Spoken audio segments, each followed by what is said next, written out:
Tapos siya.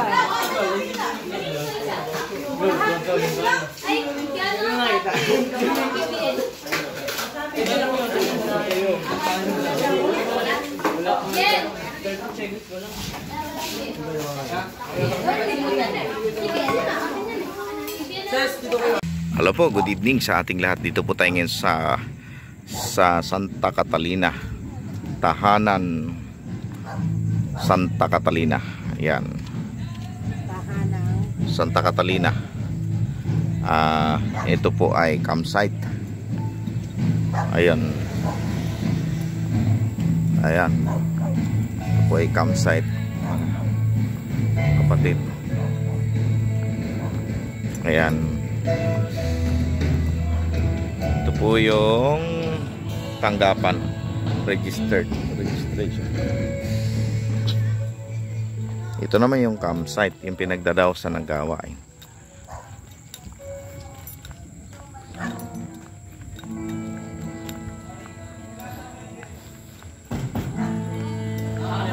Ayan o. Ayan ang mga kabataan.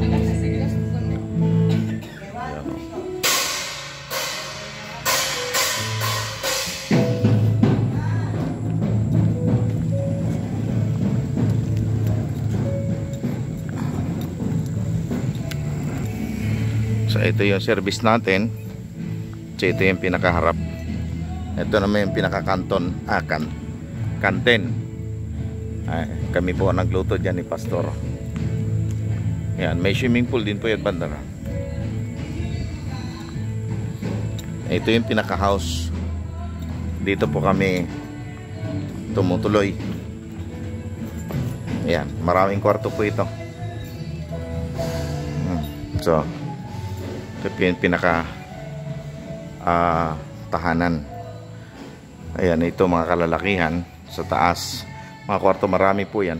Tapos sa baba meron pong mga kabataan, babae, si baba.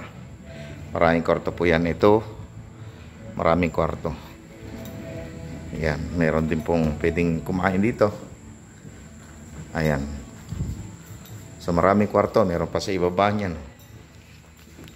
Ayan, basement.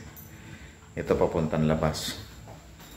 Ito naman yung kwarto tutulugan namin. Ayan, so ito po yun. Ayan mga kapatid.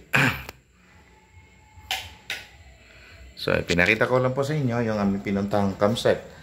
Ang pag inarkila daw po ito ay 5,000. Yan, may lababo rin pala dito sa taas. Maganda po siya, may swimming pool. 5,000 a day po. Kahit na 100 tao pwede. Maluwag din po ang parking. Ayan. So yan po, pinakita ko po sa inyo ito pong lugar na ito ng Santa Catalina campsite. Okay, God bless po. Salamat sa inyong panonood sa aking video. Ayan. At yung pumba natin gamit na gamit. Maraming salamat po sa kay Pastor Jay, sa mga kapatid natin sa Batangas City na pinagamit po sa atin yung van. Thank you very much po sa inyo. So nagagamit po natin sa mga gawain. Malawak po ang lugar na ito. Okay, thank you very much. Salamat po sa inyong panonood sa aking video. God bless us all po. Bye-bye.